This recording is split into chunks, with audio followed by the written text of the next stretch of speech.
자, 87페이지입니다. 자, 필요 조건과 충분 조건과 필요 조건에 대한 이야기를 해보겠습니다. 자, 잘 들으세요. 어떻게 읽어요?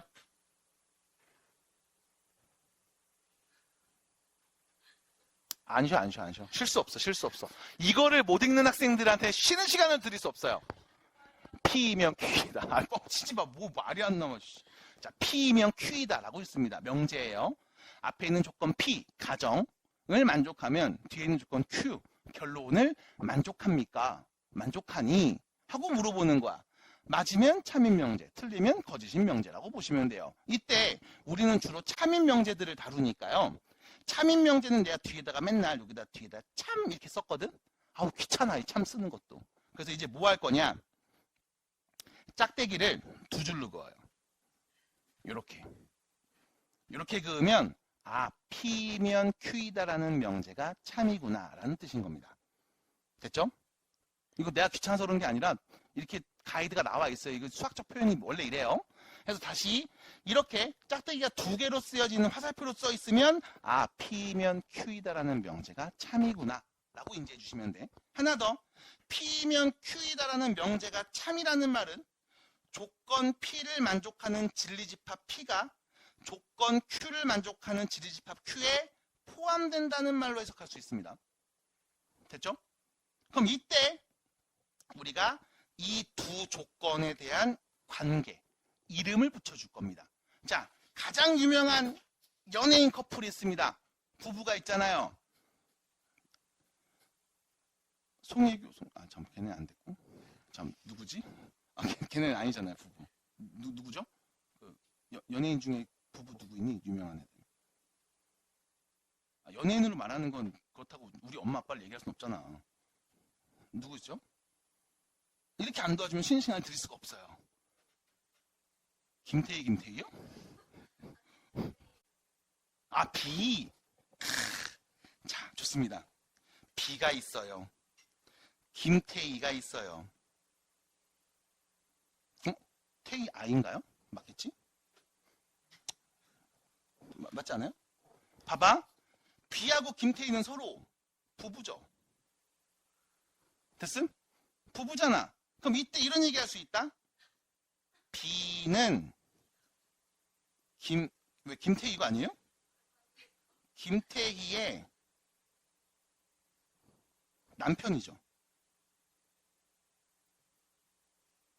됐지? 김태희 맞나? 비의 아내죠. 됐음? 이렇게 부를 수 있는 이유는 뭐 때문에? 둘이 부부니까. 근데 방금 잠깐 내가 실수했지만 뭐 송중기랑 송혜교한테 둘한테 이렇게 얘기하면은 미친놈이죠? 욕먹 고소당하죠 바로. 왜? 부부가 아니니까요. 됐음? 두 번째, 우리는 분명히 알고 있습니다. B는 김태희의 남편이에요. 근데 선생님 B는 김태희 아닌데요? 하면 돼 안 돼? 안 되겠죠?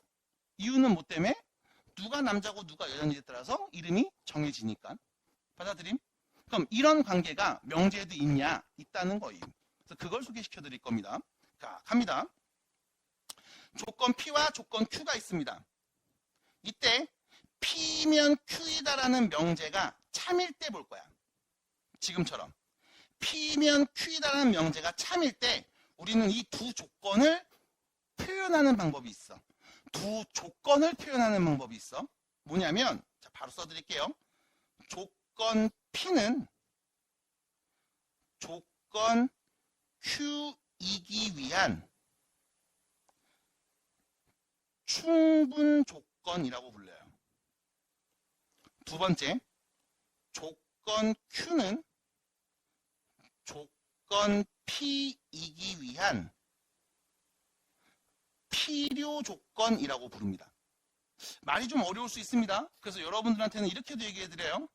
조건 P는 됐죠? 주어가 누구? 조건 P예요. 얘는 조건 Q이기 위한 무슨 조건? 충분 조건. 조건 Q는 주어가 Q입니다. Q는 조건 P이기 위한 필요 조건. 이렇게 얘기해요. 그럼 여기서 봐. 이 조건 P라는 게 충분 조건이라는 거야. 이 조건 Q라는 게 필요 조건이라는 거야. 그럼 여기서 충분 필요라는 이 단어를 왜 썼냐면 원래는 이거예요. P면 Q라는 명제가 참이면 집합 P가 집합 Q에 포함되고, 그럼 얘를 벤 다이어그램으로 그리면 P 조건을 만족하는 진리집합이 이렇게 있을 때 Q 조건을 만족하는 진리집합이 이렇게 조건 P를 포함하고 있을 겁니다. 그럼 이때 이 조건 P를 만족하는 이 원소들은요, 조건 Q를 만족하는 집합 안에 들어가 있죠. 충분히 들어갈 수 있죠. 그래서 충분 조건 이렇게 표현을 하고요. 두 번째, 조건 Q를 만족하는 진리집합이 여기 있습니다. 이 안에 조건 P를 만족하는 진리집합이 포함되어 있죠. 그럼 이때 봐봐. 이 조건 Q, 다시 말하면 집합 Q는 집합 P가 들어오기 위해서 필요합니다. 해서 필요 조건 이렇게 얘기를 해요. 그래서 우리는 P면 Q이다라는 명제가 참일 때 조건 P와 조건 Q를 지금처럼 조건 P는 조건 Q에 의한 충분 조건이다. 조건 Q는 조건 P에 의한 필요 조건이다. 이렇게 얘기를 할 겁니다. 해서 자, 세 개가 같이 다녀야 돼. 너한테 물어볼 거야. 조건 P가 다음과 같고요. 조건 Q가 다음과 같은데 조건 P가 조건 Q에 의한 충분 조건이에요. 이렇게 말을 하면 조건 P는 조건 Q에 의한 충분 조건, 조건 P가 조건 Q에, 집합 P가 집합 Q에 충분히 들어가는구나, 포함되는구나. 그래서 P이면 Q이다가 참이겠다 라고 얘기해야 돼. 마찬가지 조건 Q가 조건 P에 의한 필요 조건입니다 라고 얘기하면 조건 Q, 집합 Q가 집합 P가 들어오기 위해서 밖에 배경으로 필요하구나 해서 필요 조건이구나. 그 말은 P이면 Q이다가 참이구나 라고 해석해 주셔야 된다고. 해서 여기 있는 필요 조건과 충분 조건에 대한 이야기, 그리고 이 용어에 대한 이야기를 간단하게 보여드립니다. 자, 그럼 문제는 뭐냐? 이거를 계속 얘기할 때 지금은 괜찮을 수 있는데 이게 헷갈리기 시작한다고. 그래서 너네한테 얘를 이렇게 다시 바꿔서 얘기해 드립니다. 문제에서 물어볼 거예요. 조건 P가 조건 Q에 의한 충분 조건이에요. 이렇게 물어볼 겁니다. 그럼 봐. 조건 P가 있어. 조건 Q가 있어. P가 충분 조건인 거야. P가 충분 조건인 거야. 됐음? P가 충분 조건인 겁니다. 충분하면 뭐 해줘요? 나눠줄 수 있어요. 됐음?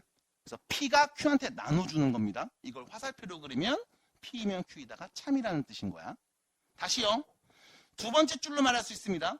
조건 Q는 조건 P에 의한 필요 조건이래. 누가 필요 조건? 조건 Q. 됐음? 그럼 다시요. 두 조건 P와 Q가 있는데 Q는 필요 조건입니다. 됐죠?